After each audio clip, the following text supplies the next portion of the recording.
Excellente semaine à tous et à toutes, mesdames, messieurs, bonsoir. Le gouvernement tient au redimensionnement qualitatif de la MONUSCO. Aussi, il rassure les Congolais que les vaches arrivées dans l'ex-Bandundu sont en bonne santé et appartiennent aux éleveurs congolais venus de l'Est du pays. Le gouvernement central a aussi promis de dédommager les paysans dont les champs ont été ravagés par le cheptel de ces vaches. Ce sont entre autres les points abordés par la 8e réunion du Conseil des ministres de ce week-end. Après la marche prévue hier dimanche 25 février par le comité laïque de coordination, Kinshasa retrouve son calme habituel. Si d'un côté on estime que l'appel du CLC a été respecté, la majorité présidentielle estime que c'était un échec cuisant. Cependant, le bilan de la marche du CLC de ce 25 février n'a fait aucun mort que des blessés selon la police, alors que le CLC a parlé de 3 morts dans l'ensemble du pays. Et enfin, une nouvelle incursion des rebelles ougandais ADF dans le territoire de Beni cause 2 morts et des dégâts matériels. Suite à cette irruption, le trafic sur la nationale numéro 4, axe Orisha et Ringeti, est coupé. Cette deuxième attaque des ADF fait suite à une première ayant causé 8 morts il y a moins d'une semaine. La 8e réunion ordinaire du Conseil des ministres s'est tenue le samedi 24 février à l'hôtel du gouvernement. 4 points étaient inscrits à l'ordre du jour de ce conseil présidé par le président de la République, Joseph Kabila Kabange. Les points d'information, l'approbation des relevés des décisions du Conseil des ministres, l'examen et adoption des dossiers et enfin l'examen et adoption de textes. Le gouvernement a fait rapport de sa mission dans les provinces du Kwango et de Kwilu. Sur ce, il a annoncé le dédommagement des paysans de ces provinces dont les champs ont été ravagés par le cheptel des vaches en provenance de l'Est du pays. Selon le compte-rendu fait par le porte-parole du gouvernement, il n'y a pas lieu de s'alarmer sur l'origine des éleveurs de ces vaches qui sont des Congolais. Et ces 1216 bovins arrivés dans l'ex-Bandundu appartiennent bel et bien aux Congolais et sont en bonne santé, contrairement aux rumeurs répandues sur les réseaux sociaux, a martelé Lambert Mende Malanga. En route vers Kinshasa, ces troupeaux seront momentanément logés au parc agro-industriel de Bukangalonzo qui regorge 80 000 hectares. Du point de vue diplomatique, le vice-premier ministre et ministre en charge des Affaires étrangères a mis l'accent sur les encouragements adressés au président de la République, aux institutions congolaises et à l'ensemble de la classe politique par différents partenaires régionaux sur les avancées majeures des préparatifs des élections de décembre 2018 et la promulgation de la loi électorale. Les relations entre la RDC et la MONUSCO ont également fait l'objet de délibérations du Conseil. Un dialogue stratégique est demandé à ce sujet pour un redimensionnement qualitatif de la force onusienne avec moins de troupes mais plus spécialisées dans la traque des groupes armés usant de moyens asymétriques pour un partenariat plus efficace avec les forces armées de la RDC et un renforcement de leur efficacité avec du matériel adéquat, une plus grande agilité et mobilité pour le nouveau mandat de la mission onusienne. Le comité laïque de coordination de l'Église catholique n'a pas baissé pavillon face à l'autorité urbaine quant à l'organisation de la marche prévue le 25 février 2018 à travers le pays. Dans certains coins de la République, quelques manifestants ont rué les grandes artères répondant à l'appel de cette structure de l'Église catholique. Selon certains observateurs, par contre, le CLC a subi ce dimanche un échec cuisant qui serait la conséquence d'une faible mobilisation, sinon de la maturité d'un bon nombre de Congolais, a estimé André Alain Tundu, porte-parole de la majorité présidentielle. Quant au bilan de cette manifestation, le CLC fait état de 3 morts, dont 1 à Kinshasa et 2 autres en Bandaka, mais aussi plusieurs blessés. Une information démentie par les autorités de la police nationale congolaise qui se félicite d'avoir atteint l'objectif qu'elle s'était assigné de par son slogan Zéro décès. Néanmoins, ils affirment avoir enregistré plusieurs blessés lors de la dispersion de manifestants, une façon de restaurer l'ordre public. Pour l'heure, tout est redevenu à la normale et toutes les activités ont repris sur l'ensemble du pays. La jeunesse du parti lumumbiste unifié a pris l'engagement de se prendre en charge pour faire aboutir dans les calmes la tenue des élections prévues pour le 23 décembre 2018. Cet engagement a été pris au cours d'une matinée politique organisée le samedi 24 février 2018 au siège du parti à Matete. Cette matinée politique qui a marqué les débuts de la campagne de collecte des fonds pour les élections a été l'occasion pour les nombreux jeunes d'apporter leur contribution afin de doter les palous Des moyens conséquents destinés à lever les contraintes liées notamment au paiement des cautions de leurs candidats aux différents postes électifs. Pour Célestin Ngoma, coordonnateur national de la jeunesse du Palou, ces partis vivent des cotisations de ses membres qui l'exhortent à redoubler d'efforts car la voie pour la tenue des élections est déjà tracée avec la publication du calendrier électoral par la CENI et la promulgation de la loi électorale. Il se félicite également de la spontanéité avec laquelle les jeunes ont répondu à cette collecte de fonds. Pour Célestin Ngoma, le fruit de cette collecte qui s'étend dans la durée servira tant au paiement de la caution qu'à préparer la campagne électorale.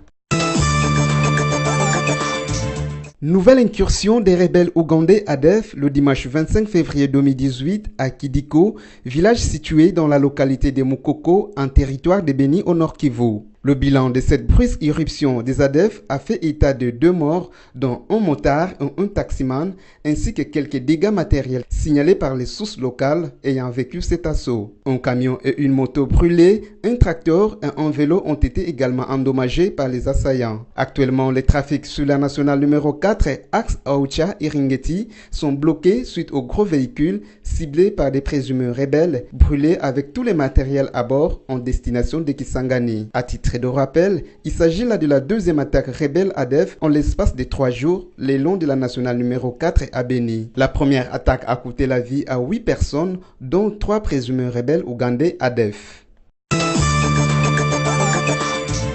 Le pape François a appelé le week-end dernier à un cessez-le-feu immédiat en Syrie, le temps d'évacuer les civils et en particulier les enfants victimes des bombardements. Devant des milliers de fidèles réunis sur la place Saint-Pierre pour son audience hebdomadaire, le pontife argentin a souligné sa proximité avec toutes les victimes du conflit inhumain en Syrie.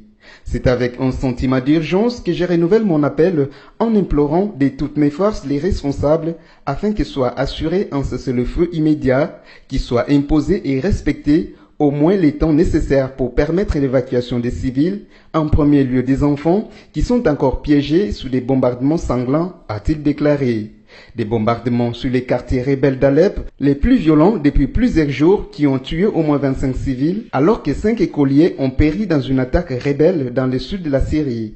Cet appel du pape intervient pendant que le Conseil de sécurité de l'ONU a adopté à l'unanimité, samedi 24 février, un cessez-le-feu en Syrie pour au moins 30 jours consécutifs. L'objectif étant de permettre la livraison régulière d'aide humanitaire, des services d'évacuation médicale des malades et des blessés plus graves.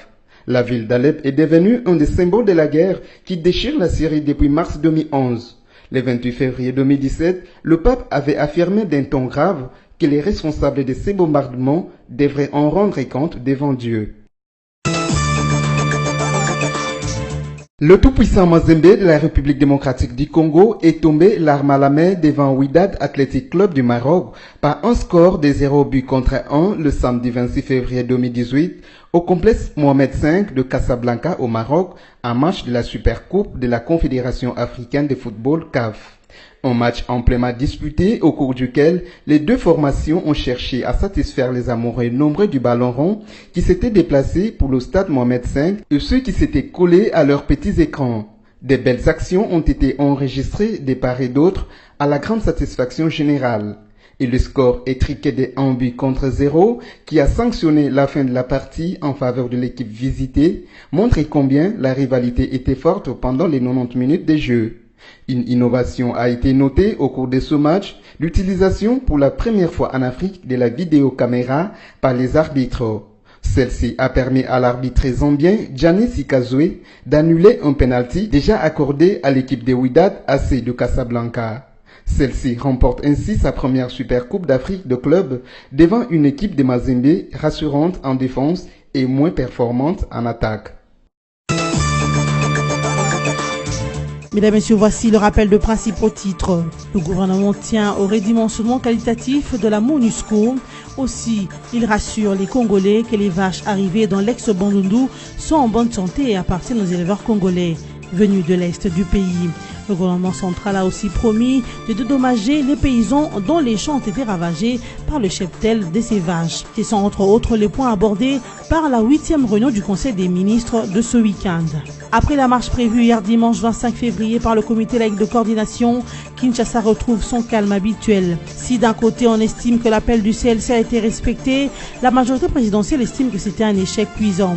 Cependant, le bilan de la marche du CLC de ce 25 février n'a fait aucun mort que des blessés selon la police, alors que le CLC a parlé de 3 morts dans l'ensemble du pays. Et enfin, une nouvelle incursion des rebelles ougandais ADF dans le territoire de Beni cause 2 morts et des dégâts matériels. Suite à cette irruption, le trafic sur la nationale numéro 4 axe Orisha et Ringeti est coupé.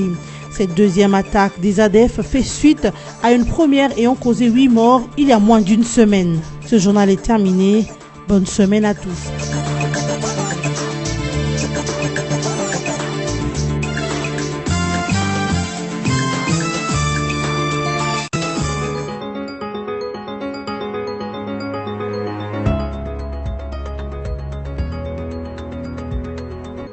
La marche des chrétiens catholiques de ce 25 février 2018, c'est le seul sujet qui fait la une des presses en ligne.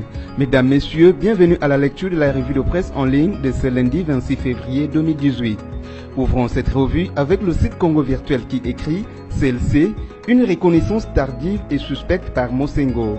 En réalité, il s'agit des lieutenants de Mosengo qui venaient là de se constituer sa milice cléricale à Kinshasa pour mener sa croisade politique. Une croisade qui venait en accompagnement du combat des radicaux de l'opposition, essoufflés et devenus incapables de mobiliser les foules. Par cette astuce, et comme le reconnaîtra plus tard Jean-Marc Kabono dans une interview, l'église de Kinshasa pouvait offrir le cadre de ses paroisses pour le rassemblement des fidèles, militants et les homélies pour des harangues politiciens afin de galvaniser les foules. Pour ne pas faire les choses à moitié, les CLC devaient servir d'auparavant comme organisateurs des marches, mais devaient laisser ouverte la soupage de subversion en omettant de mentionner les itinéraires des marches. Ce faisant, selon le site du groupe BC, les plans d'insurrection pouvaient se déployer en tirant les forces de l'ordre et de sécurité dans les 4 coins de la ville pour dégarnir les sites stratégiques et laisser la voie libre aux commandos d'assaut. À défaut, on pouvait se contenter des discrédits des forces de l'ordre pour des débordements et autres dégâts apportés au passif du régime, chaque vie perdue faisant nombre. Maintenant que la recognition provisoire du CLC vient d'être rendue publique, Monseigneur Mosengo lance un double message. D'abord, qu'il a réussi à mettre la SENCO dans sa poche au terme de sa dernière assemblée plénière extraordinaire.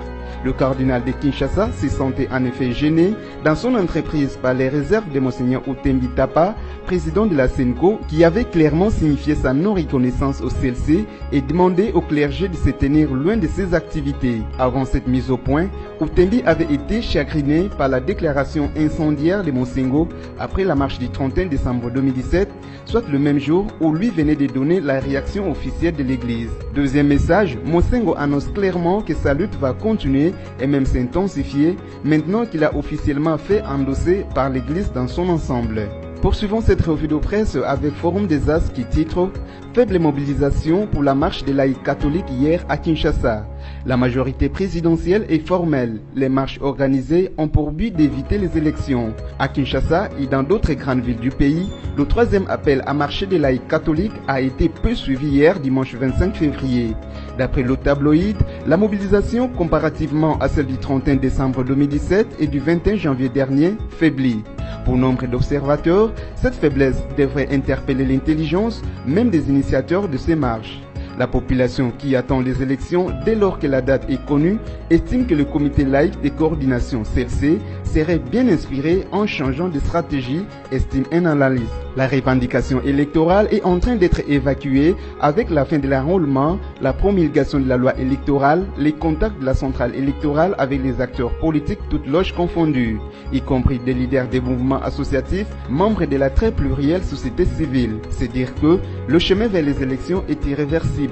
Par conséquent, de plus en plus de voix s'élèvent pour relever l'inopportunité de ces marches. Bouclons cette revue de presse avec actualité.cd qui écrit RDC, 2 blessés par balle et 3 prêtres interpellés lors des marches à Kisangani. 2 personnes ont été blessées par balle et 3 prêtres catholiques ont été interpellés ce dimanche 25 février à Kisangani pendant la marche réprimée par la police dans cette ville, a-t-on appris des sources ecclésiales. Les fidèles ont été dispersés par les forces de sécurité qui ont fait usage de gaz lacrymogène et tiré à balles réelles. 2 personnes ont été blessées par balle et 3 prêtres interpellés, a déclaré à actualité.cd un prêtre de l'archidiocèse de Kisangani intervenant sous couvert d'anonymat. Les manifestants venaient de plusieurs paroisses voulant converger vers la cathédrale. Ils voulaient marcher jusqu'au gouvernorat de la province de la Chopo pour déposer un mémorandum. Cette marche est la 3e initiée par les catholiques qui demandent au président Joseph Kabila une déclaration solennelle à ne pas briguer un 3e mandat interdit par la Constitution. Ces derniers exigent aussi l'application intégrale de l'accord de la Saint-Sylvestre conclu fin 2016 entre le pouvoir et l'opposition sous la médiation de l'Église catholique. C'est la fin de cette revue de presse. Merci à vous qui l'avez suivi.